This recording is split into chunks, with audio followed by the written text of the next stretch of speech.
82.1%가 수의 계약이었습니다. 보안이라는 이유로 10건의 9건을 경쟁 입찰 없이 특정 업체와 거래한 것입니다. 수의계약으로 한다고 하는데 그게 우리하고는 안 하고 위에 자기들이 아는 사람들이 다 해버리니까. 수의 계약의 가장 큰 위험이라고 하는 것은 결국 유착 가능성입니다. 단가가 35원에서 100원까지 천차만별로 나타나고 하는 것을 보게 되면 이것은 충분히 의심할 여지가 있는 것이죠. 수의계약은 어쩔 수가 없어요. 국민은 노태학 증인이 부부 동반으로 해외 출장한 것에 대해서 굉장히 분노하고 있습니다. 증인의 배우자가 어떤 선거 관련돼서 무슨 전문성이 있습니까? 위원장님 한 말씀 해주시죠.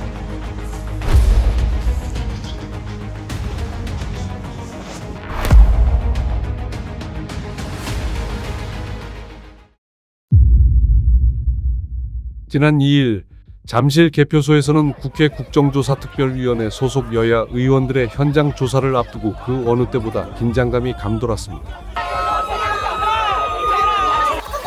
국정특위 오라 하세요. 우리랑 대화하게 하세요. 만지지 마세요.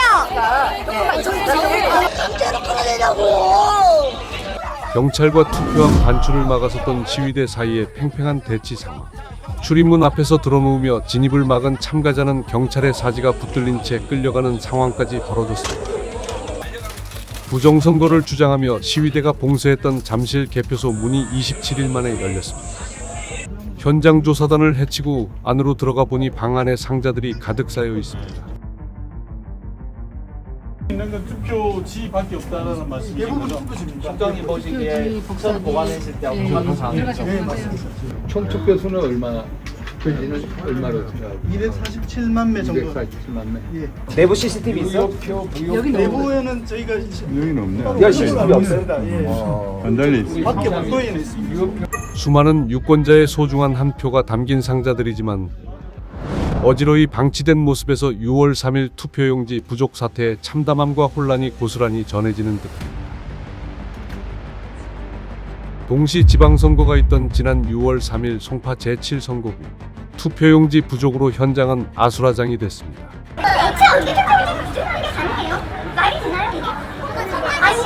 모든 송파구가 다 그렇다고 아까 말씀하셨잖아요. 그럼 모든 송파구 사람들은 투표용지가 없으면 투표 못하네요? 오후 4시 이후 용지 부족으로 투표는 중단됐고 선관위 직원들이 종이봉투에 투표용지를 전달하는 웃지 못할 총극까지 벌어졌습니다. 이렇게 투표용지가 부족했던 투표소는 전국 91곳에 달했습니다. 선관위는 지난 6월 11일 해명 자료를 통해 투표용지 부족의 가장 큰 원인으로 본투표용지 초기 인쇄 비율을 기존 60%에서 50%로 낮춘 점을 꼽았습니다. 사전투표율이 높아지는 추세를 반영해 인쇄량을 줄여도 문제가 없을 거라 판단했다는 겁니다. 예상을 못한 거죠, 선관위는. 그럼 이 예상 자체를 하면 안 됐었고, 투표라는 거는 90% 할 수도 있고 100% 할 수도 있어요. 100%는 불가능하겠지만은 70%를 한다고 봐야 되죠. 국가의 큰 중대한 사무를 하는 선관위에서 그렇게 대응을 했다는 거는 아무리 적극 행정을 했다 해도 이거는 국민으로 봐서 우리 공무원들이 봐서도 이해가 되지 않는 부분입니다. 보고서는 사전투표율 증가에 따라 초기 인쇄량을 줄여도 선거 운영에는 문제가 없고 투표용지 관리 부담과 예산 절감 효과도 기대할 수 있다고 분석했습니다. 그렇다면 선관위의 설명처럼 투표용지를 충분히 인쇄하기 어려운 현실적인 사정이 있었던 걸까? 취재진은 수소문 끝에 10년 넘게 선관위의 투표용지 인쇄를 진행했다는 전문업체 관계자를 만났습니다. 10년 정도는 했으니까 대선 2번, 지자체 2번, 국회의원 2번, 한 6번, 7번 정도 했죠. 후보 등록이 끝난 뒤 투표용지를 인쇄하기 때문에 물리적 시간이 촉박하다고 설명했던 선관위. 하지만 실제 투표용지를 제작하는 업체의 설명은 조금 달랐습니다. 총선 전 1년 전에 그 지역 선관위에서 우리들 걸 해줄 수 있느냐고 문의가 와요. 그리고 이제 부수가 결정되면 그때 가서 이제 공계약을 하고, 가계약을 하고 와요. 즉, 업체 선정은 선거 직전 급박하게 이루어지는 것이 아니라 1년 전부터 미리 준비됩니다. 후보 등록 이후에 확정되는 것은 오직 후보 이름과 최종 인쇄 물량뿐입니다. 투표용지를 인쇄했던 관계자는 물량 역시 크게 문제되지 않는다고 전합니다. 인수 입장은 100%라든지 70%라든지 큰 물량이 아니기 때문에 가능하고 안 가능하고 문제가 아니에요. 아무 문제가 없는 거죠. 그렇다면 당시 선관위는 투표용지를 찍어낼 돈이 부족했을까? 뉴스피릿 탐사추적팀이 입수한 선관위의 투표용지 인쇄 예산 및 계약 현황입니다. 선관위는 지난 지방선거를 기준으로 전체 유권자의 최대 110%를 인쇄할 수 있는 예산을 확보했습니다. 앞으로 늘어날 유권자 수까지 계산한 겁니다. 이렇게 확보한 예산은 145억 원가량, 실제 집행액은 80억이 조금 넘는 금액입니다. 투표용지를 충분히 인쇄할 수 있는 예산을 확보하고도 절반 수준의 예산만 집행한 겁니다. 취재진은 정부와 공공기관의 재정 낭비 문제를 지적해온 김경률 회계사에게 선관위의 투표용지 인쇄 예산 집행 내역을 검증해 달라고 요청했습니다. 관공서의 회계 처리, 공공기관 회계 처리에서는 모르겠습니다. 제 기억으로는 이런 건 거의 처음 보는 것 같습니다. 예산이 뭐 별다른 의미에서 예산입니까? 실제 쓸 금액을 책정하고 그것을 이제 예산으로 삼는 건데, 지금 그 경우에는 실제로는 100%만큼 타와서 책정을 해서 50%만 집행한 것이잖아요. 그 실행 가능한 혹은 예측 가능한 범위 내에서 70%다, 80%다 그렇게 해서 애초에 예산을 설정했어야죠. 예산은 100%로 설정을 하고 실행은 50%밖에 하지 않았다는 것은 이른바 우리가 그 예산을 집행하는 뭐 일반적인 회계 관행에도 어긋날 뿐더러 실제로 가장 큰 문제가 발생한 지점이기도 합니다. 이상한 건 또 있었습니다. 선거에 사용될 투표용지 인쇄는 정식 입찰을 거치지 않은 100% 수익이에요. 이 중 한 업체가 유독 눈에 많이 띕니다. 이 업체가 지역선관위에 맺은 계약만 108건, 예산은 28억 3천여만 원에 달합니다. 전체의 약 3분의 1에 해당하는 물량입니다. 이 업체와 계약한 선관위의 투표용지의 인쇄 단가도 제각각이었습니다. 울산광역시장 선거 투표용지의 경우 장당 18원, 동해시의 경우는 100원으로 그 차이는 무려 5배 이상. 어떻게 가능한 걸까? 취재진은 가장 높은 금액을 책정한 동해시 선관위에 찾아가 그 이유를 물었습니다. 결혼한 게 지금 단가가 네, 제가 그래서 지금 다른 위원회 이용한 다른 위원회랑 한 3군데 정도 비교를 해봤는데 저희가 별도로 비싸게 한 건 아닙니다.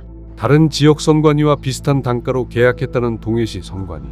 취재진이 확인한 100원은 실제 계약 단가가 아니라 예산 편성을 위한 추정 단가라고 설명했습니다.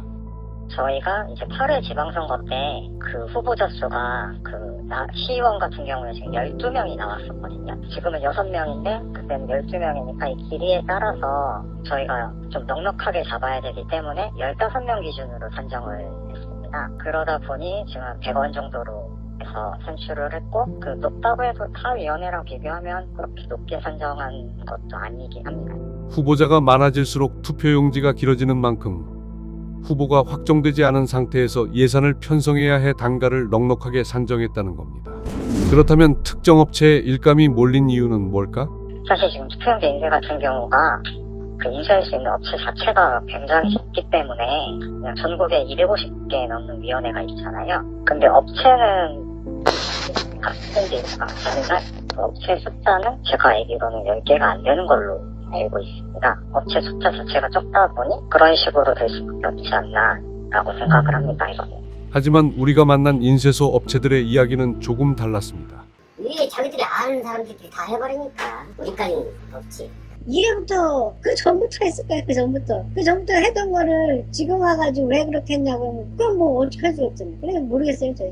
투표용지 인쇄는 보안성과 선거 경험이 중요하게 작용하기 때문에 한번 선정된 업체가 계속 계약을 따내면서 다른 업체들은 시장에 진입하기조차 어렵다는 겁니다. 전문가는 수의계약 자체보다 그 과정의 투명성을 입증하지 못한 점을 문제로 지적합니다. 수의계약의 가장 큰 위험이라고 하는 것은 결국 유착 가능성입니다. 그런데 보시면 아시게 되겠지만 특정한 어떤 인쇄업체의 경우에는 사실상 이게 뭐 별다른 차이는 없어 보이는데 단가가 뭐 35원에서 100원까지 천차만별이로 나타나고 하는 것을 보게 되면 이것은 충분히 의심할 여지가 있는 것이죠. 스스로 어떻게 그 계약의 공정성이라든가 투명성을 입증하는 데는 실패했다고 봐야 되겠죠. 결국 예산 절감과 행정 편의를 앞세운 선관위의 결정은 결과적으로 유권자의 참정권 훼손이라는 초유의 사태로 이어졌습니다. 그렇다면 이 중요한 결정은 어떤 절차를 거쳐 내려졌을까? 누구누구가 50% 내리겠다는 논의에 누가 참여했습니까? 이제 제가 드리는 말씀은 그 시도 99위원회 직원들 이제 의견을 수렴했다는 부분을 말씀드린 겁니다. 아니요, 중앙선관 전결 결정하실 때 총장님이 최종 결정하셨잖아요. 예. 이런 내용이 혹시 위원장님 재임 중에 중앙선관위 회의 한 번이라도 논의된 적이 있었나요? 위원장님이 재임하실 때? 기억이 나지 않습니다.